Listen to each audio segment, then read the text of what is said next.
Hi, I'm Cameron Bonzi, Vice President of Marketing with Coast of Maine Brands. You're listening to the Coast of Maine Growing Good podcast. You're going to love this podcast as tonight I interview two women, Elyse Perambo and Becca Perrin of Green Mountain Farm to School, and they are inspiring. Elyse Perambo teaches the kids. She talks about how empowering it is to teach students skills of gardening, cooking, composting, and system thinking, which will not only support their life skills, but also support the development of global citizens. That's powerful.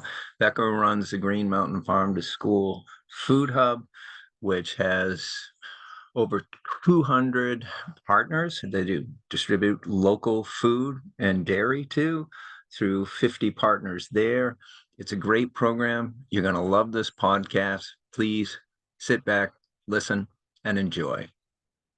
And I'm Cameron Bonzi. I'm the Director of Marketing with Coast of Maine Brands. I want to welcome Elyse Perambo and Becca Perrin, both of Green Mountain Farm to School. And Elyse, Becca actually said you were the superstar. That's the person we want to talk to. And the reason that you and I connected is that Coast of Maine does a Growing Good program. I believe you reached out to us, and when I saw that you were doing, at the time, 15 different schools in Vermont, I thought, well, we can get more involved. And we do a 10-bag donation to support local school gardens. It was an opportunity to ship a couple of pallets, promote a couple of local retailers, and work with you. So thank you for doing that.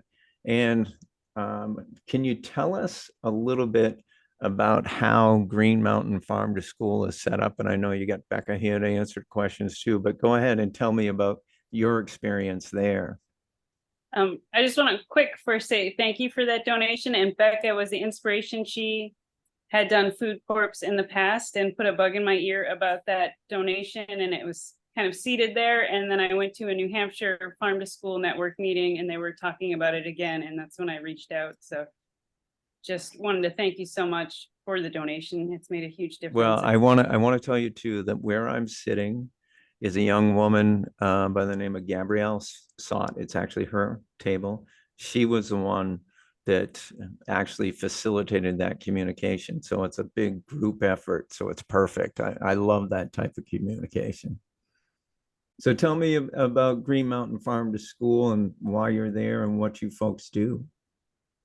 So Green Mountain Farm to School is a nonprofit based focusing on serving the Northeast Kingdom. Kind of our mission is changing the way kids eat and think about food for the farm to school program. And then I wish I, now I'm already fumbling out of the gate. I'm like, I should have written our mission down for. We're all here to back you up. Don't worry about it. Becca's here. Whatever you fumble, we'll catch. So it kind of started with a vision back in 2008. There's a woman who was very passionate about getting more farm to school and nutrition education in the schools, and it has continued to grow to this day. And the nonprofit itself has quadrupled in size. Becca might be able to quote which year we started the food hub, but we also expanded from just farm to school education to expanding to doing a food hub. And maybe I'll tag over to Becca to just share about what a food hub is. Sure, that'd be great. Sure. Yeah, I actually think the food hub started the same year the farm to school program began, because at the same time that the early days folks were talking to schools and asking them what kind of farm to school programming they would like and what kind of educational programming they'd like for their students and gardens being run, there was also a need to supply local produce from farms, local farms, to the kitchen and therefore the cafeteria. That need was also present and it wasn't being filled at the time. So I think that's sort of the way our food hub started back in 2008, around the same time that the organization started, with just a very simple partnership as a sort of a broker between local farms in the Northeast Kingdom in our area and schools that wanted access to some of the produce that the farmers were growing, but the farmers didn't necessarily have the sales and marketing skills to That's sell their produce and get it to the schools. And the schools didn't necessarily have the time to manage a number of different relationships with farms and producers, but still wanted access to all the amazing local food that's grown in northern Vermont. So it just grew and grew and grew from there. And in 2024, we have roughly 200 customers, which range from schools that are buying wholesale cases of produce and dairy products, meat, value-added products, to retail customers and co-ops that are also taking advantage of the wholesale items that we list. Um, we have restaurants, we have hospitals. We've been talking to the DOC, Department of Corrections, about creating a sales partnership there. So we've diversified our customer base, and we've also diversified our producer relationships. So we work with around 50 producers across Vermont. And our distribution partner travels all across the state, getting some products from Southern Vermont, from Western Vermont, and bringing it all back to our warehouse. And then it goes from there, it goes to our customers. Where is your warehouse located? It's located in Hardwick, which is the southernmost end of the Northeast Kingdom. It's basically central Vermont. And then your partner is traveling around, picking up everything and bringing it back to this distribution center, and then it's being redistributed out to the schools and all the 200 partners that you have. Exactly. Yeah, they're doing all the aggregation and distribution in the same week. It's a Quick lot of work. turnaround.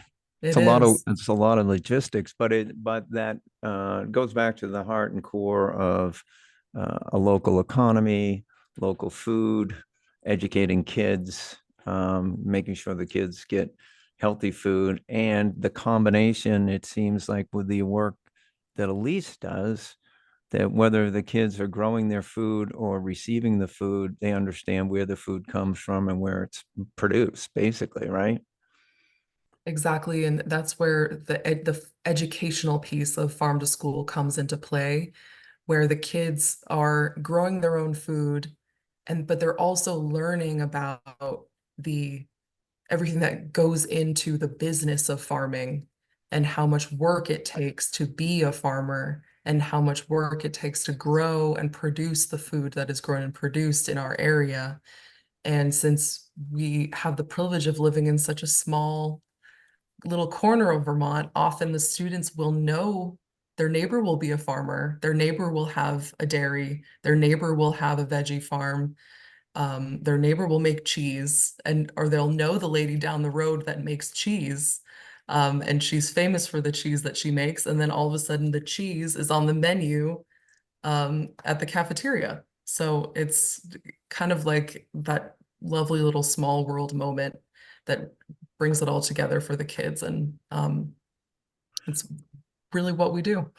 That's a beautiful story. And, I think of a lot of things as you're talking, because I always think of um, kids that grow up on farms as farmers. There's so many different jobs. There's so many things going on. They're so strong. They're so resilient. They're so creative. They have to be able to fix things and work in the moment and move forward. I think it's an amazing piece. And then having a smaller community, and even though Vermont is a small state, it has a small population, and you're able to facilitate pulling all these pieces of the state to deliver food to a school where somebody might actually know the person that made the cheese, and that makes it taste that much better. That's amazing stuff. Yeah, it's pretty cool. The So, Elyse, you see how well Becca did that? I think I saw you smiling in the background, how smoothly that conversation went. And your part is the education, right? To get kids understanding what's landing on their table and how it gets there, and how it's grown. Yeah, we work with a team, or I oversee a team of 4 AmeriCorps members, and so they're out implementing the farm to school program in 14 schools. And that's a year-round program where we're going in and doing a monthly harvest of the month taste test. And so one class will be prepping the meal, and then it's served out at the cafeteria. It's the entire school, and the kids get to vote on how they liked the recipe. And we send home recipe cards each month too. There's different unit lessons offered to the different grades, kind of on different topics based on their age group. For like younger kids, focusing in on farm animals, fruits and vegetables. As the kids get older, we get more into like garden ecosystems, composting. We're making sauerkraut with third graders. We try and start all the seeds in the schools and plant with the kids in the springtime. We just had a big push. All our school gardens went in the last 2 weeks, where we're trying to get all the classes out to help plant and put it in the garden. I did this at the beginning before we started recording, but what always is pretty cool. I'm just going to share the screen here. When I look here, what I'm always looking at is these kids, right? What they're learning. And this is, I don't know who took these pictures, but they're great.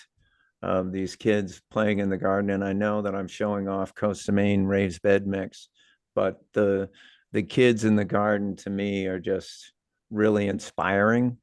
They're down there digging, and of course you're teaching as they're digging, but the background, the expanse.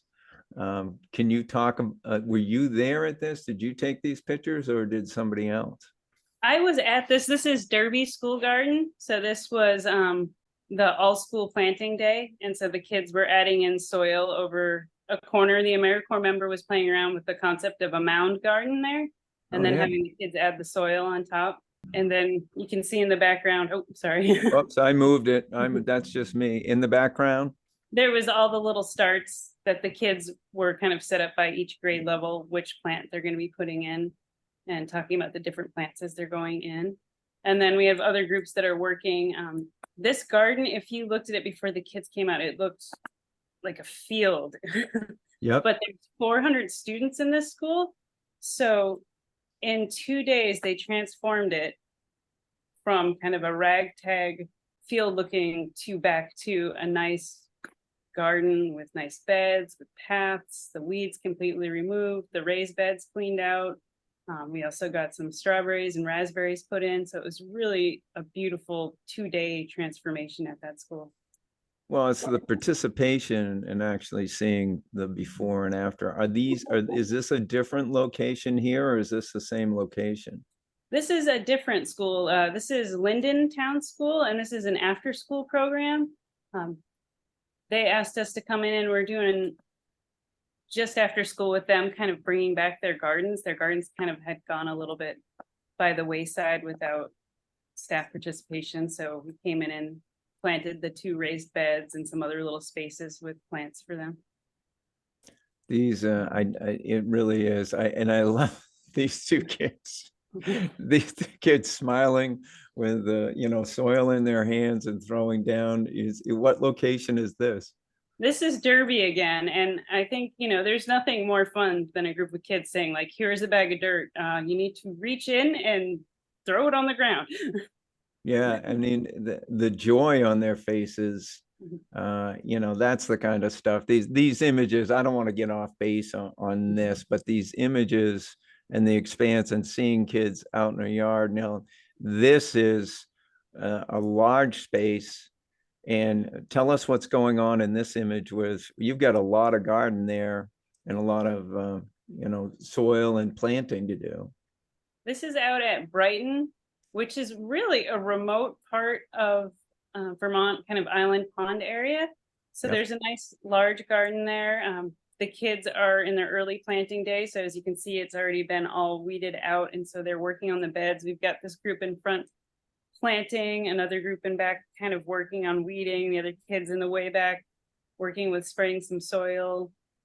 So we try and kind of break the kids up when they come out in the garden, have 3 different tasks that they can rotate through so they get to experience planting, weeding, adding the soil, doing some plant activities based on if we got all the weeds out.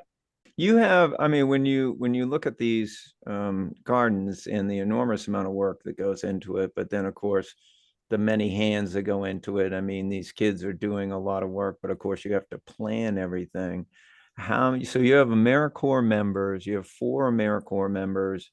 How many gardens is each one responsible for? Somewhere around 4 gardens, or how does that work?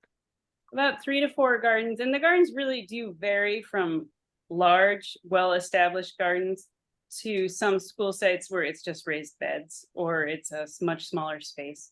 So we really run a diversity of garden sizes across the different schools.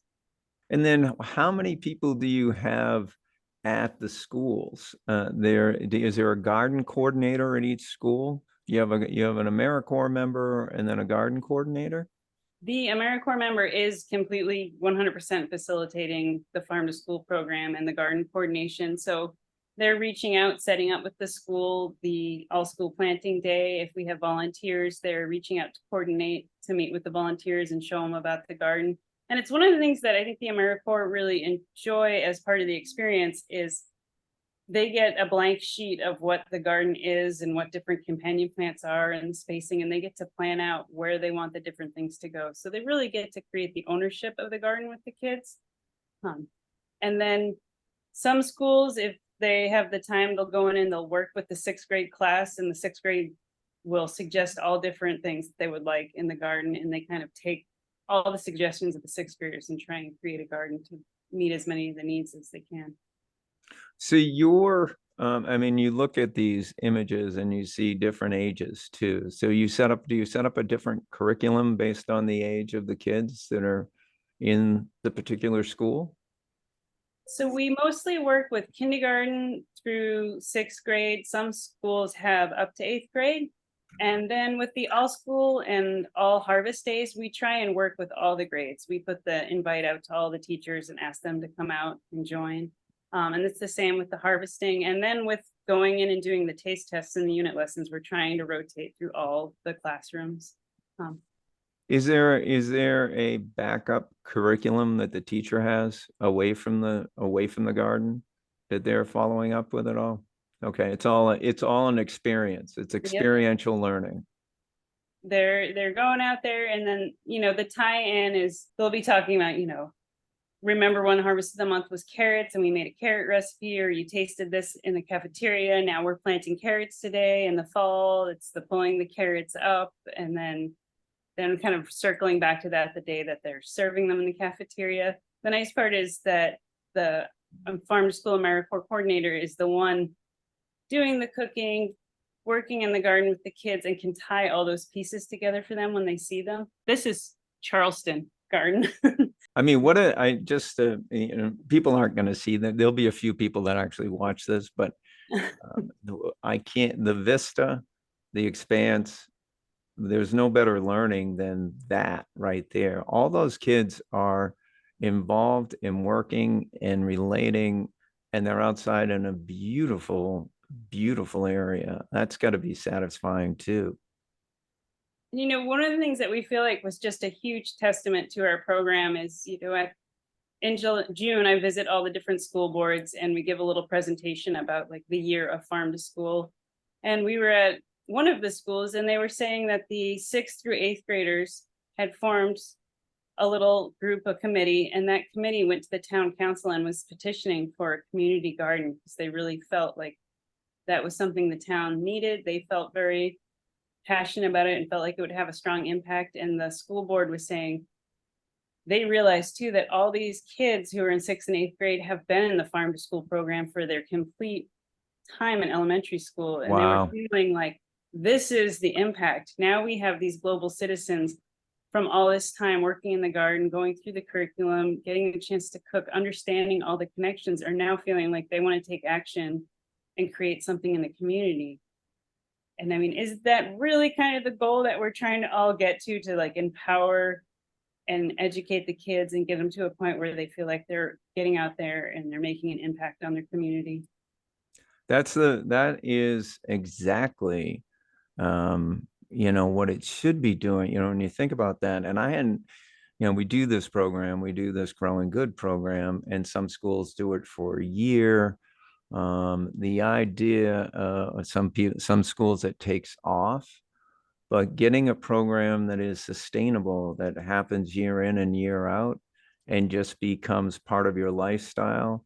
And then the fact that it imprints on you and it reinforces the sense of community, and to continue that on, that is beautiful. That's exactly what it should be doing. So your satisfaction with what you do has got to be very high, I would think. And I feel like it's making a difference. There's another school that was a member and was a little uncertain, what the future would be. And we worked really closely with them for the last 2 years. There's a farm to school capacity grant that they received, which gave me a little more ability to work more one-on-one with the school as a coach. And at the end of it now, what it has done is really grown their farm to school program and realized that it's really an important program. It's a really important part of their community and their school culture. And it's something that they want to continue to grow and keep as a part of what their school's identity is. Well, congratulations to you for doing that. I think these types of learning experiences are the most important things that we can teach our kids. And you're, as working with Farm to School, what are the additional needs? What do you see with Farm to School and other organizations? I mean, we also, Becca knows, we work with Food Corps. We work with a lot of cooperative extensions, but other organizations and other schools that are trying to do these same types of things, what would you have for advice for them, and how to get things started and sustain what you're doing? It takes a lot of passion, number one. Yeah, I mean, I think we all know that it's great to have the one person who's really passionate and wants to push, but that person can get burnt out or move or take a different job. So really creating infrastructure of a team and a culture. I usually suggest making sure that there's someone on the administrative level that has some buy-in. There's a teacher with some buy-in, a parent, community member is helpful. And definitely it helps to have the food service director on board. They can really make, and the nurse and physical health teacher can also make a large impact. I feel like when a community comes together in a school and there's a few different people to kind of shoulder it, it will really take off. Because then they can see that there's a group of people who are willing to take it on and share the ideas and move it forward. So I think the first thing that I would say if somebody's like going into a school or an area is to spend the time building that network, find the connections of where people can meet and be excited about things, and find where the champions are hiding. I mean, I remember I was in a team where it was the physical health teacher that really brought it to the next level and was the one who latched on to the harvest of the month idea. So you never know which staff member in the school is going to become really passionate. And then kind of connecting out to other organizations that support. I also sit on the education value team for the Vermont Farm to School Network. And I think it's, sorry, the dog. We love the dog. Don't worry about the dog. He's adding to the ambiance of this whole podcast, so it's great. Just continuing to bring forward the value of that experiential education and how that is helping the kids become better learners. It's going to help bring test scores up and experience up, because it's also connecting them to their food and health and nutrition. It can make an impact if the school really buys into how recipes are done, how the food is served. That can shift things for the school culture. I have one school that I would use an example. A new food service director came in. She really was passionate about having a large salad bar. And before she had started, teachers would purchase meals, maybe $600 a year she was bringing in before she came in, was coming in. And then she started putting these really robust salad bars out for this little school of 80 students. And she started bringing in $6,000 a year from the teachers, but just buying lunch. And then she just took that money and turned it right back into the salad bar. Wow. And then the kids are seeing the teachers eating the salad every day. And she has a point that she has a kale salad out every day. And now the kids are eating kale. It's just like the exposure and having it present and having it around and having everyone else being able to have it and see people eating it, it just kind of leads to that kind of diversity of experience. That's just kind of like a food example. But then with education, the garden is just another open classroom space. Yes. And it can be where they go out and draw. They're sitting there doing poetry. We've been doing some land acknowledgement curriculum work. It's another space to kind of do some place-based education. Wonderful jumping board for Vermont to jump into anything with history, because much like Maine, you know, our roots go into agriculture. Yes. So there's a lot of opportunity for growth of where you go with that. You have obviously your background is in environmental science and education. You mentioned earlier test scores going up. So here's something that every school administrator, you know, their ears perk up with data. And so in your time there, are there statistics? Is there anywhere that you can show these types of programs are actually assisting with test scores? Not that that's the end all be all, but just getting people's attention to say this program's worth doing, this is part of the impact. There is the data out there. I would have to like do a little more research to send you the exact link, but oh sure, there, yeah, there no, has I been- just I didn't But expect I didn't expect a spreadsheet to pop up on the screen. I really didn't, but And there but is on the Vermont Farm to School Network, there's the I think the Educator's Toolkit, and it Yep. is kind of speaking to all the different reasons of why farm to school is really going to help support a school move forward. And that's something that we're continuing to try and revamp up, because I think it's an important time. I mean, currently, I think the biggest challenge for farm to school is school budgets in Vermont. yes. Um, Yeah, I think obviously it's school budgets all over. My grandmother was a teacher, my mother was a teacher, my sister just retired as a teacher. My daughter's husband is a teacher. So, I have huge respect for teachers, and they really make everything turn. And for the amount of time and really connecting with those kids, when I watch those kids in those pictures and that they're really learning and absorbing and they have a meaningful impact. Thank you for everything that you do. Thank you for coming on, Becca. Thank you for backing Elyse up. Thank you for your impact and the food hub. I think that's really amazing stuff.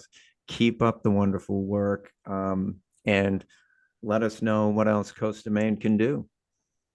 well, thank you so much, and thank you for this opportunity to meet with you. Oh, you're very welcome. Thank you so much. And then I will ask you this. This is an aside, and I was thinking about it as you were talking.